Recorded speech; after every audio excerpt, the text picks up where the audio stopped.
Right, so this is the second part of the lecture on chapter 3, where we are looking at simple linear models and trying to understand how prior predictive and posterior predictive distributions come out. So, and what they mean and what they're useful for. So let me just share my slides. Right, so we were at the point where we had looked at prior predictive distributions, and so now I'm going to talk about the next topic, posterior predictives. So posterior predictive distributions are just like the prior predictive distribution, except that we are generating simulated data conditioned on the observed data. So what that changes is that instead of the equation on the right hand side is exactly the same as the equation for prior predictive, except that we are always conditioning on y, conditioning on the observed data this time, right? So what that changes, for example, is that we are now looking at the posterior distributions of the parameters. We are no longer looking at the prior. So the difference between the prior predictive distribution and the posterior predictive distribution is that in the prior predictive distribution, we are relying on the likelihood and the prior specification to generate data. In the posterior predictive, we are relying on the likelihood and the posterior to generate predicted data, right, or future data. All right, so here's how you would do it in practice. So here's the fit press model, which was with the uninformative priors, the very first model that we had fit. There's a PP underscore check function, posterior predictive, prior predictive is what PP stands for, that will produce prior or posterior predictive data for you. And you can decide how many data sets to generate. So these are 100 data sets that are being produced in the blue lines. You know that this is a density plot that shows the distributions of those 100 data sets. And they are density plots because I specified here that I want a density overlay plot. So overlay the density of the simulated data with on top of the observed data, which is the black line. Okay. So you see that Y is the observed data and Y rep is the simulated data.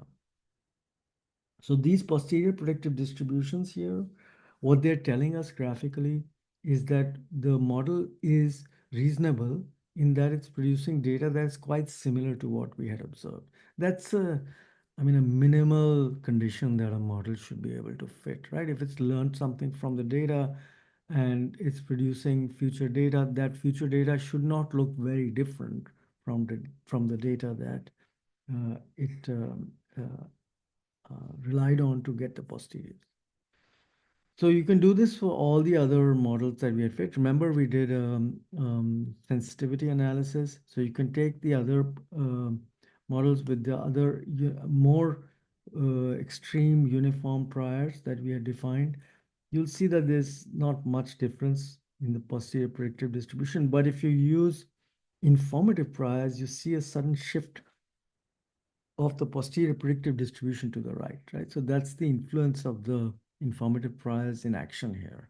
That's affecting the posterior predictive behavior, right? So, and similarly, with principal priors, they also behave the same as the uninformative priors. So we are seeing that there's not a huge influence of the priors, except in the case when we use an informative prior. So the upshot of all this is that whenever we are doing statistical modeling, it is useful to do a prior predictive and posterior predictive check graphically, just to make sure with the prior predictive check, we are trying to make sure that our priors are reasonable, right? So they should produce some reasonable data. And of course, I'm assuming that when you're working on a research problem, you have some domain expertise and you know roughly what the data should look like, right?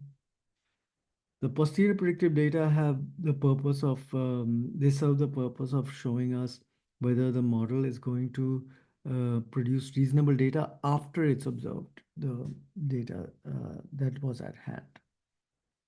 So they're both useful. Both these things are useful for understanding whether the model can be considered reasonable or not, right? So let's talk about now the problem of the likelihood. So remember that in the reading time data that we had, the um, the data had a kind of skew in one direction, and that suggests that the normal likelihood that we had used is not a reasonable likelihood to use here.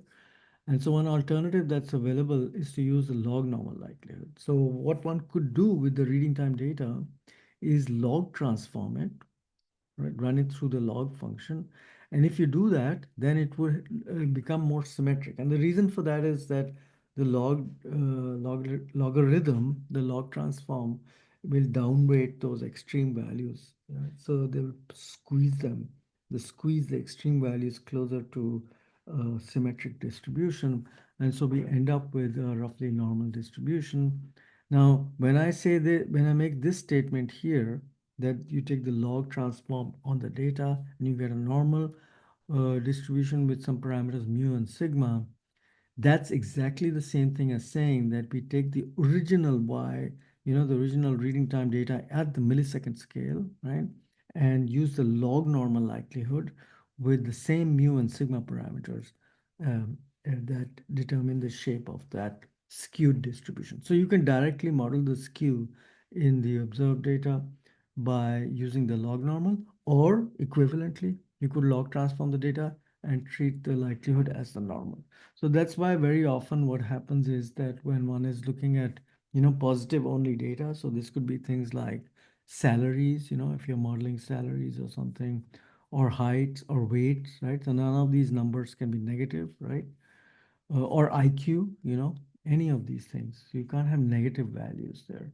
So in those situations, it might make sense, depending on the situation, to model the data as a log normal, right? So just to get a handle on, what the log normal distribution will look like, um, um,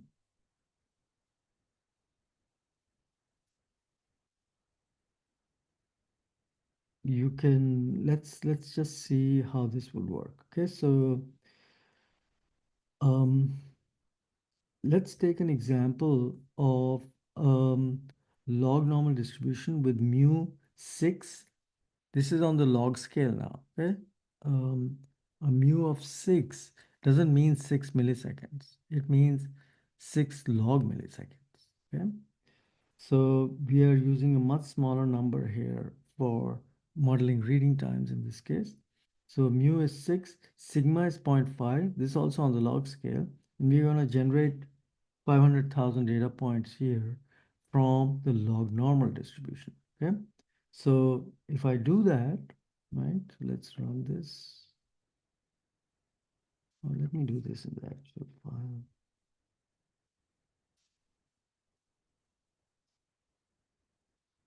Right, it's over here.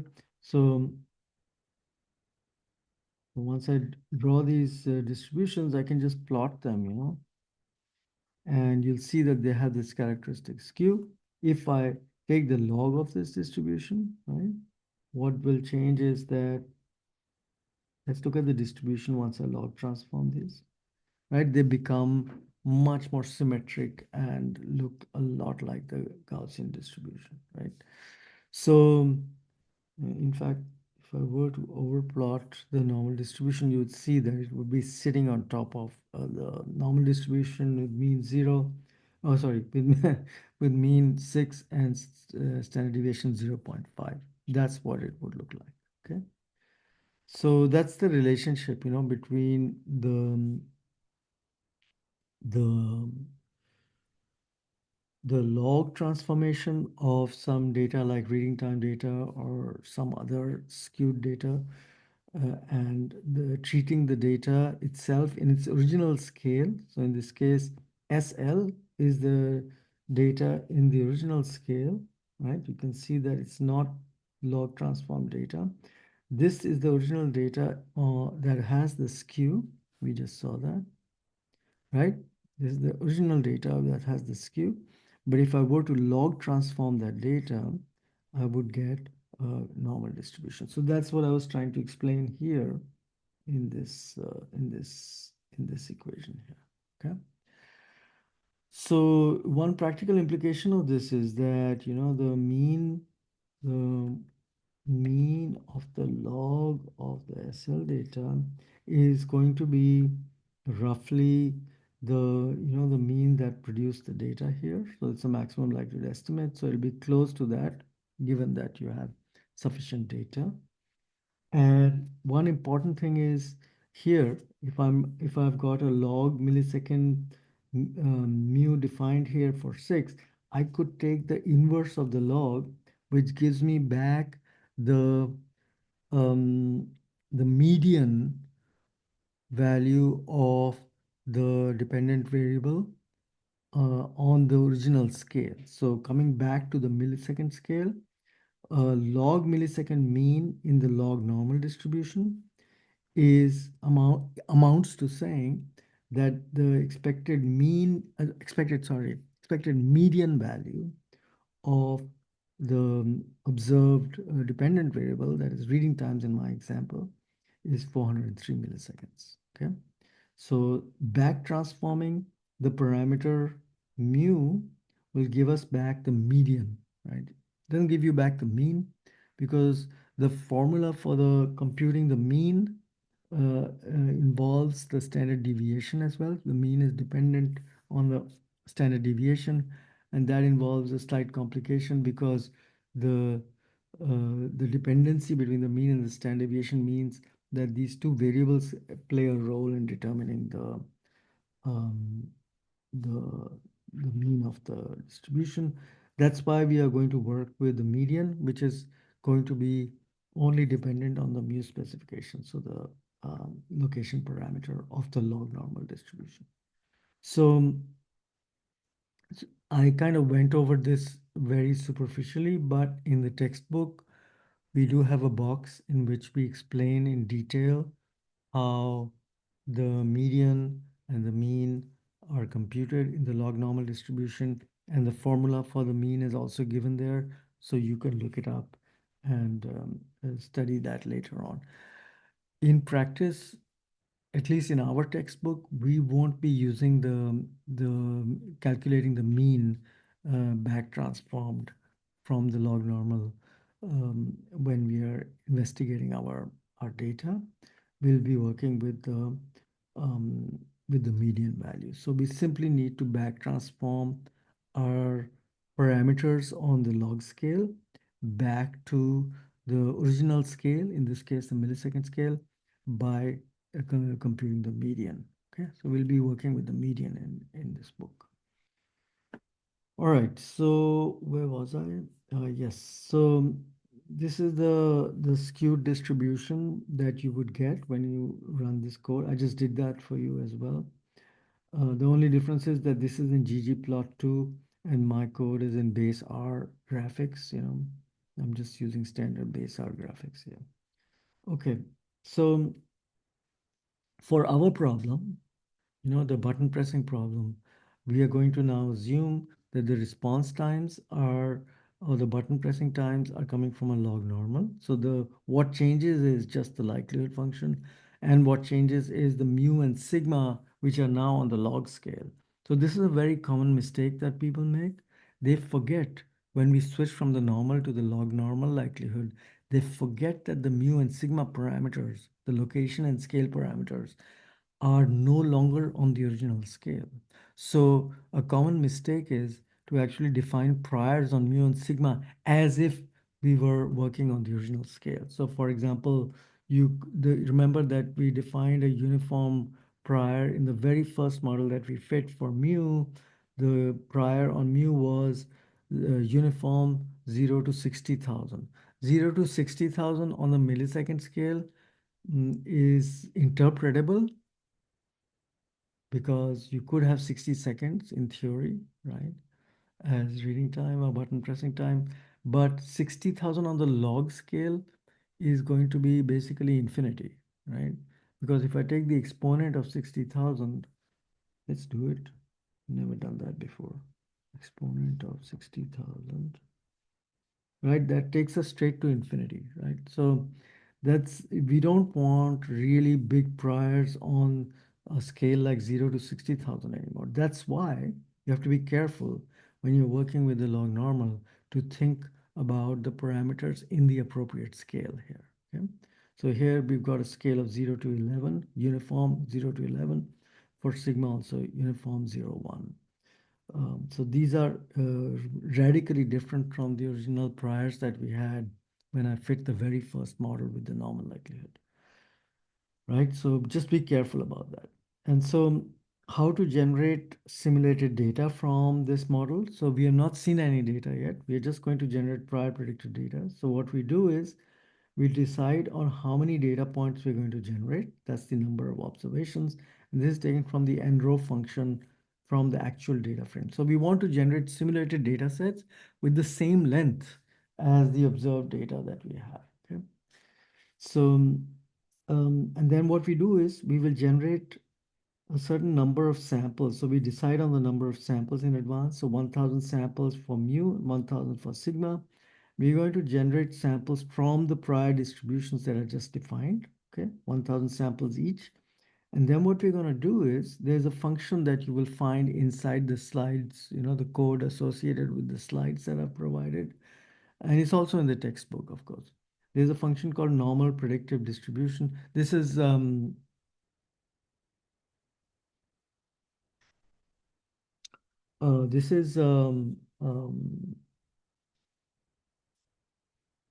this function was written by us, and it's defined, it's a custom distribution which takes as input the vector of mu samples, the prior samples for mu, the prior samples for, or rather I should say the samples from the prior of mu and samples from the prior of sigma as input, number of observations, right? So again, this goes into as a parameter in the function normal predictive distributions.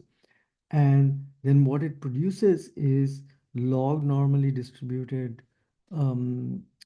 data. And if you take that predicted data um, and exponentiate it, right?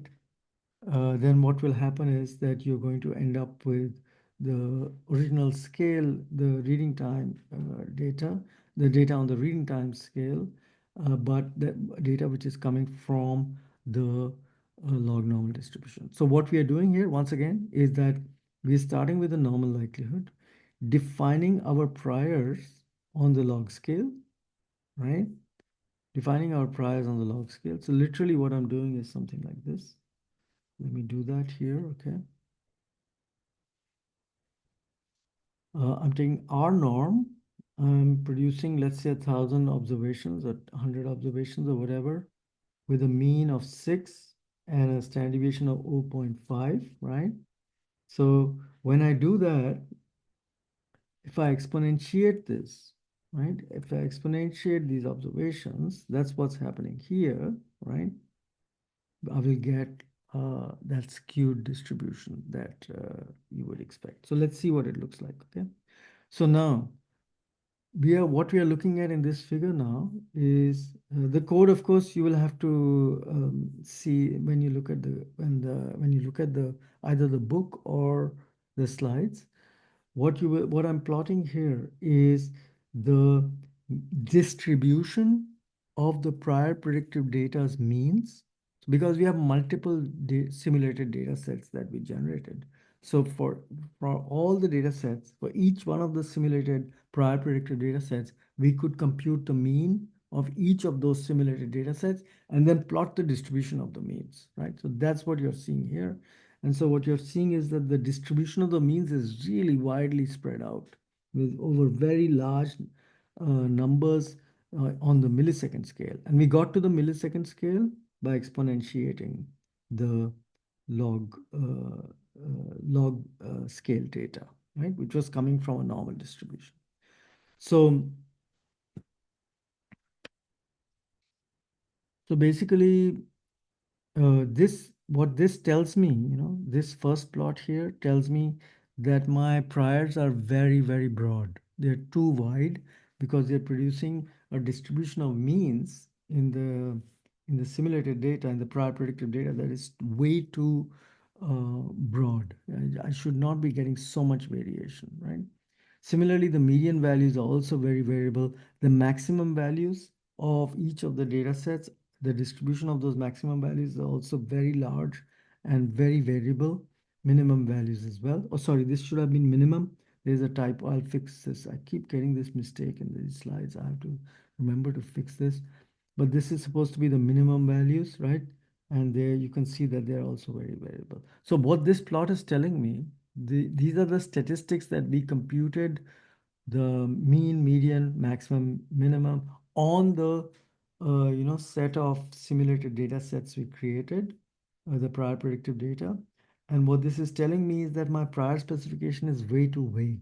It's not really a reasonable prior specification, this one here. So I would probably want to have more informative priors. Okay. So more informative priors that make a lot of sense in the present context are a normal distribution with mean 6 standard deviation 1.5 and a sigma that is a truncated normal with mean 0 and standard deviation 1. So truncated at 0, right? So only positive values. This is much more reasonable. And so I could um, yeah. So what I could do now is I could repeat the process that I had done earlier to look at the prior predictive distribution. I could do that with these. And I haven't done this here, but this is discussed in the textbook, I think. But you would find that the model is now generating much more reasonable data, right? If you reran, if you reran this code, changing this prior and this prior. You could literally take this code and change the priors and then generate some data and plot these figures again, and you would find that the prior predictive distributions are much more reasonable. At least that's the hope, yeah, with these more informative priors. Okay, so let's see now how to proceed. This time, we are going to fit the same model that we had fit earlier. The one thing that will change is the underlying likelihood. Instead of the Gaussian, earlier we had a Gaussian family here. We are going to use the log normal. What that implies, and this is very important, I want to keep stressing this, is that the prior specifications on the parameters will have to now be on the log scale. So I'm using the more informative priors that I had specified here. I'm plugging them into the BRMS code. So there's the log scale. And look here, to generate prior predictive data, I have to actually say sample prior only. So what this is saying is that you should only generate data from the prior distributions. So basically doing exactly what we've done here in this function here. This is being done internally in BRMS, okay? By specifying that we should only generate data from the prior, right? Now, one thing you should notice here is that the data being plugged into this BRMS object, BRMS function, is some fake data called df spacebar ref. So df spacebar ref is simply creating a blank data frame. Okay, just creating a blank data frame with um, no button pressing times in it at all, right? So that's what this code is doing. It's just creating a column in the df space ref data frame that replaces all the button pressing times that were available here in this actual data frame with ones. And the reason why we are doing that is that in the BRM function, when we are generating prior predictive data, we are not looking at the data at all. But because the BRM function actually requires a data frame, specified in a data frame has to be specified in the BRM function. We're just going to put in a dummy data frame here that doesn't contain any data, right? And the model, when we specify sample prior only, what we are doing is we are telling BRM not to look at the data at all. But basically, what the purpose of this data specification here with this fake, reference data frame is simply to tell BRM how many data points to generate. So it looks up the number of rows of the data frame. It's a bit clunky, I have to admit, right? A bit strange that you're generating prior predicted data, but you have to specify a data frame here. So that's why we also wrote our own function, which does all of this more or less by hand, right? So this way you have more control and more understanding of what actually is going on, and you can generate arbitrary numbers of observations, right? You don't have to be tied down to the number of observations that are in your actual, data frame. So that's an advantage of doing it yourself, in R by hand, as opposed to using BRM. But if you just want a quick prior predictive distribution check with the same number of data points as in your original data, then certainly you can use this function, and it's convenient, of course, right? In any case, so that's all I wanted to explain about this function here. The only new thing that you'll notice here is this control parameter here. So this adapt delta at 0.9 is basically one of the control parameters in HMC, in Hamilton in Monte Carlo. And if I remember correctly, the adapt delta is actually is determining the average acceptance probability, that you're going to have. So remember that in random walk metropolis, we had an accept reject decision. So you have a similar accept reject decision when the ice puck is moving, right? Every time it moves, you make an accept or reject decision with some acceptance probability. So that's controlled by adapt delta. Right? I don't actually remember why I put it in here. Maybe I just wanted to introduce the control parameters. Later on, we'll be adding more control parameters into this list. So this is the beginning of some adaptation we have to do to make the model converge. Yeah, so that will come later on. So in any case, now if you look at the prior predictive distribution of the means, so if you look at what happens to the distribution of the means in these simulated prior predictive data sets, now you see a much more reasonable distribution of means. Compare this plot, compare this mean plot to this one here. This is completely insane. Like if you look at the x-axis, 1 into 10 to the power, what is it? No, this is 1 from 1 to 1 times 10 to the power of 5. That's a gigantic variation in the means, right? So by contrast, with these informative priors, we are getting a much more reasonable distribution of means on the millisecond scale, of course, right? We are basically remembered that in this, it's very important to remember here that when we, oh, where is it? Sorry, here, right?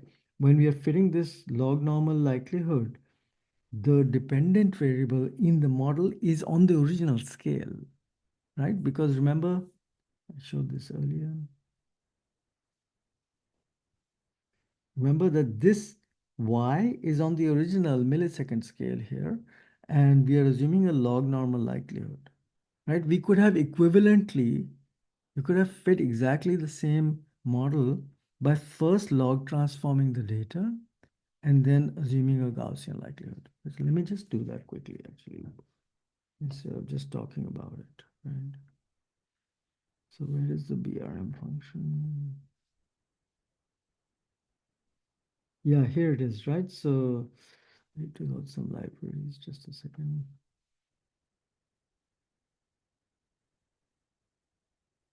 Okay, so, oh, sorry. Right, so this should now work. And, all right, so let's try this, okay? So we've got the df spacebar. Just gonna start a new R script so I don't mess up anything. Right, can I do this? Do I have, oh, I don't have spacebar yet. So let me just install that library b log sci, and then we have data df df spacebar, right?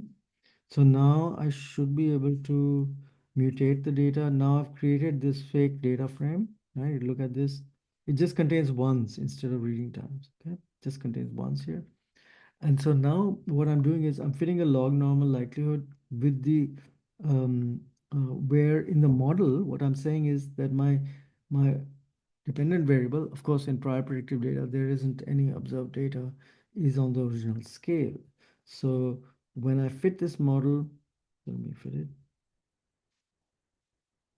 Let's do this, okay? So let's just wait a few seconds. And while it's running, I'm going to write another model. This should work, I think. So let me try this.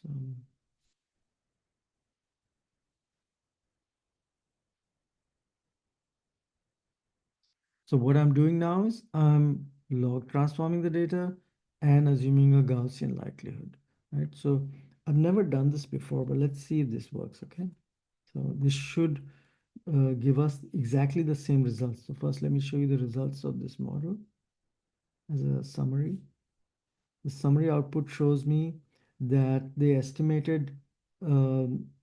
estimated value of the intercept on the log scale is 6.05 with a 95% credible interval with lower bound 3.16 and upper bound 9.04. All this stuff I will explain later. And then comes the sigma parameter, which I believe was zero point 0.5 or something like that, if I remember correctly. What was it? No, the sigma parameter. Yeah, that's correct, right? So, and so then it has a certain credible interval. So that's what these are the numbers that we are getting from the model, right? So I should be able to get a similar behavior if I assume a Gaussian likelihood with a log transformation on the observed data, right? So let's see what happens if I do this.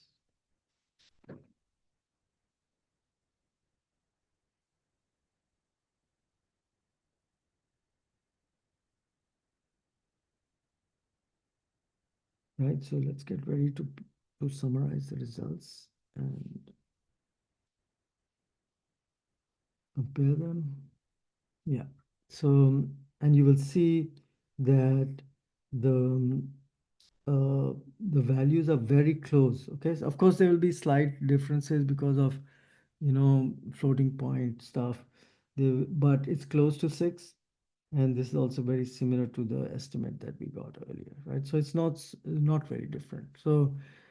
Um, so we are, so these are two equivalent ways, of specifying the log normal likelihood, and that comes from the fact that the log of a positive only variable, if it's log normally distributed, uh, if the original variable is log normally distributed, then taking the log of that variable will be normally distributed. That's that statement I showed you earlier, right? This statement here, that I'm showing you this statement in action here, okay? All right, so where was I? Got a bit distracted here.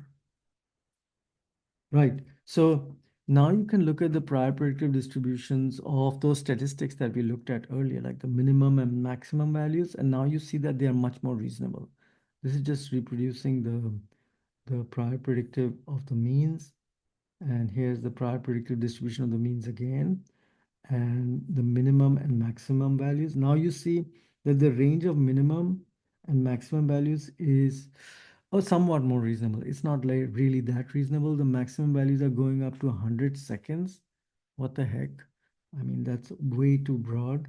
So I wouldn't say that these minimum and maximum values are fantastic or fantastically realistic, but they are definitely more realistic than, or they're not as unrealistic as the crazy numbers that we are seeing when we define uniform priors, right? These uniform priors are completely insane for this particular um, situation if you look at the prior predictive distribution.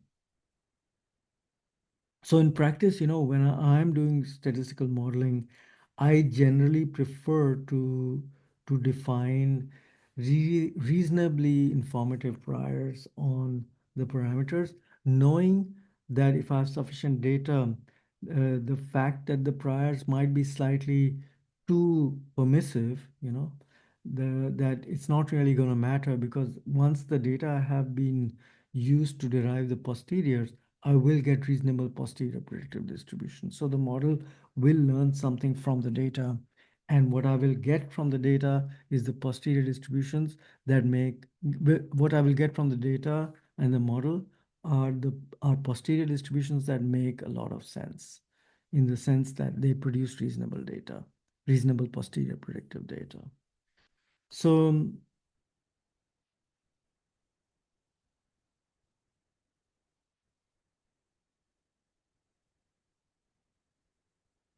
this is, I think I already discussed this, right? So this is the same model that I've been talking about so far, right? And we can now, if you were to print out the just write just the name of the model after having fitted it, you'll get this verbose summary, which I just showed you as well, right? This is what I mean by a verbose summary, right? You get a lot of information about what the underlying, this was the model that I just fit.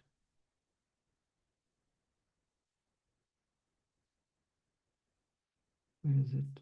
Um, yeah, well, doesn't matter. Let's look at this one, right? It's telling you what the family, likelihood family is, and it's telling you what the formula was that you specified for the model, etc., right? The number of chains and all this. That's what I mean by a verbose summary. It's telling you a lot of information that may or may not be relevant at this moment. But you can print out a verbose summary like this, right? So one interesting thing that we can do now is that once we have the intercept or the posterior distribution of the intercept, which represents the mean reading time, right? Once we have that, we can just pass it through the exponential transform to get back the distribution of the posterior on the millisecond scale, so on the original scale here. So that the reason you would want to do that is that it's harder to interpret what the posterior is on the log scale. So we are not used to thinking in terms of logs. So it's easier to think on the original scale. So that's why back transforming to the original scale will be easier to interpret when we are trying to understand what we learned from the data and the model, right?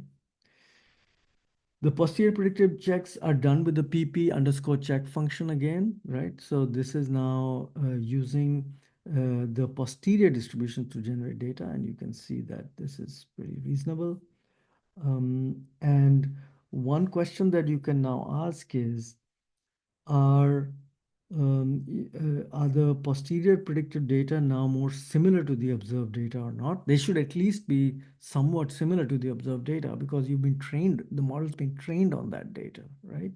So if the models, posterior predictive data are wildly far away from the observed statistics in the observed data, then there's obviously a misspecification in some aspect of your model, right? So in the normal likelihood that we had fit, the original model that I had fit, what I'm showing you is the minimum reading time in the observed data. That's this one here, about 100 and maybe 10 milliseconds or something, right? That's the minimum reading time. And what you're seeing here, this histogram, is the distribution of the minimum reading times in the posterior predictive data. And so what you see is that in the posterior predictive data, the distribution is shifted somewhat to the left relative to the observed minimum. So it's not too bad. What we have in the model is not too bad, because the observed minimum is within a reasonable range. It's not far in the tails of the distributions here. If it had been in the tails of the distributions, right, if this vertical line were here somewhere, right, and the model was producing much smaller minimum values, then that would be cause for worry, right? That would suggest that there's something wrong with the way we specified the model. Similarly, if we can compare the minimum reading time, that's the same number as here, okay? There's 110 here and 110 here, right? So um, we are now looking at the log normal model. Earlier we looked at the normal model, and what we are seeing is that the log normal model does a much better job of generating a distribution of minimum reading times that is closer to the observed one. So in that sense, this log normal model is doing a better job than the normal likelihood model, right?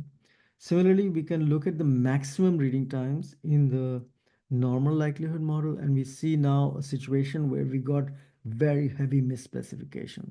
Like this, there's some really extremely slow button pressing times that are not being produced by the in the posterior predictive data.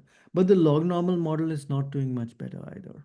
Okay, so there's something is missing in both models actually. So about if you think about the maximum reading time here. So later on in the course, later on in the textbook, you will see ways to think about how you could model complex situations where you've got a small proportion of really slow reading times, and most of the distributions are coming from another distribution which has a different mean and standard deviation. So, just to give you a preview of where this is going, what could happen is that our observed data might look like this, right? But what might actually be going on in the data is that this could be a mixture of two distributions.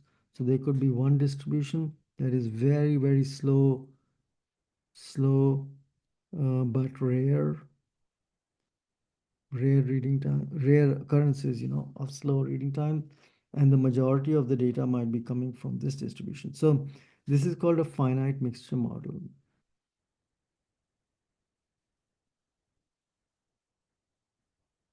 And the interesting thing that we can now do in the future, I mean, not right now, but at some point, what we could do is we have observed some data, and instead of just assuming a single likelihood function that's producing those data, or like a log normal, whatever, right? Whatever you think is producing the data, right? So instead of assuming a single distribution producing the data, you could now assume that the data are coming from one of two distributions. So the data could be coming from a log normal, right? With some mu and sigma parameters, mu1, sigma1, with probability probability theta, and with probability 1 minus theta, the data could be coming from some let's say log normal distribution, right? Um, with probability 1 minus theta. So you could set up a complex, likelihood function like this. That's called a finite mixture model. And you could write this out very straightforwardly in STAN or in BRMS. And so we will work with such models. If you get to the later chapters in the book, you will see that there's a chapter on finite mixture modeling. And so you can define fairly complex models with multiple, components in them. So um, so the reason I brought this up was that in a situation like this, it may well be the case that there's a mixture of distributions underlyingly that you can't actually see. If you just look at the distribution of the data, right? If you just look at the data,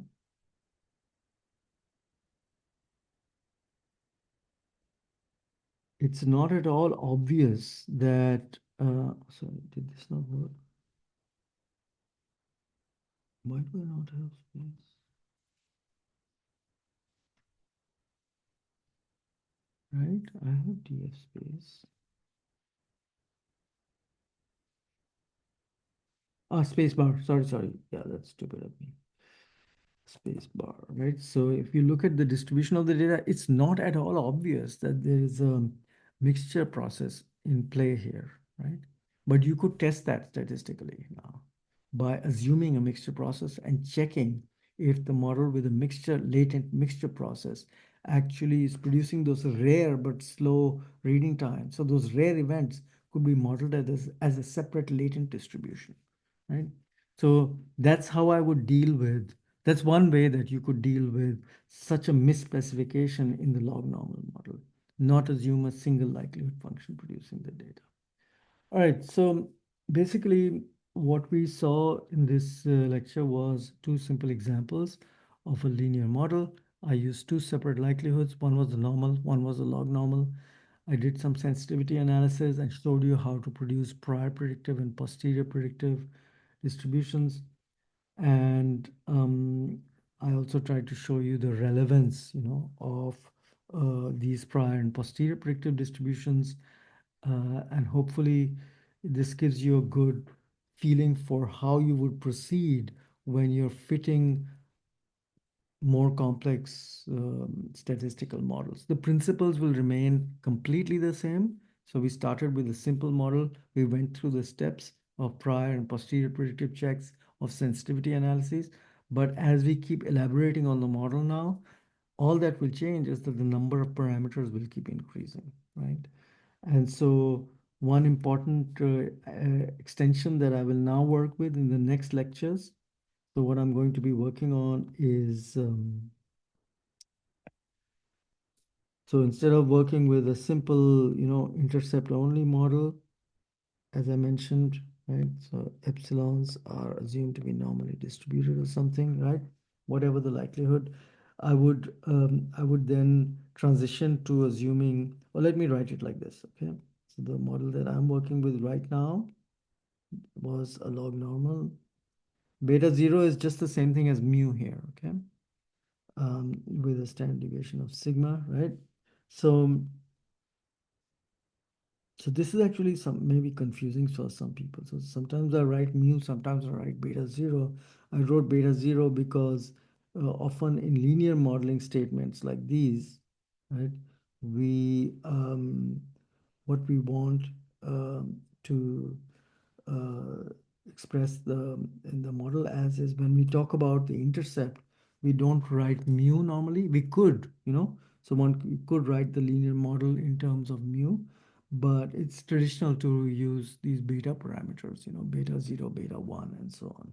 So that's why, so let's just remove all this. This is irrelevant here. So what I wanted to say is that the kind of model that we will be fitting when we're using log normal likelihoods is something like this. So these parameters are on the log scale, and the data are, for example, in our button pressing data on the millisecond scale, right? So what will change now in these models is that I'm gonna keep elaborating on these by adding some structure, in the sense that there could be a predictor that's modulating the beta zero, right? So that's what would change. And then what would change further after that with the hierarchical models would be that I would add even more structure into these models. And I would assume that I have some adjustments by multiple subjects to the intercept. So every subject's intercept will be slightly different. And I may even go even further, and I will go even further and assume that every slope of every subject is also different, right? And so these models will start to get more and more complex, because what will change in the coming lectures is that we won't just have one predictor, we will have multiple, oh sorry, we won't just have one predictor, we will have multiple predictors. And what that will do is that will explode the number of these beta parameters that we have, right? Because for every predictor there will be a new beta parameter, right? These are called I think they're called weights or something in machine learning, because they have a very different terminology than statistics. So these are called coefficients in linear models. So these coefficients will explode, they will increase as the number of predictors increase. And if I keep adding individual level adjustments, subject adjustments to the intercepts and slopes, they will also add parameters into the model. So suddenly we will find ourselves working with hundreds or even thousands of parameters in a single model. Even a relatively single psycholinguistic model with a 2 by 2 factorial design and let's say 100 subjects and I don't know, 60 items or something, will land us in a situation where we are working with a ton of parameters, right? And in that situation, Hamiltonian Monte Carlo is going to come to the rescue and allow us to fit this model in a reasonably quick time period of time, right? So that's where I'm going with these with the linear modeling framework. And what will happen next is that we will just be doing more of the same. We will continue with prior and posterior predictive checks. We will be investigating the posteriors of the different models. But what will change is the internal structure of the linear model, building it up more and more, building up more and more structure until we end up with a hierarchical model where we have adjustments for individual groups. So that's what's coming next.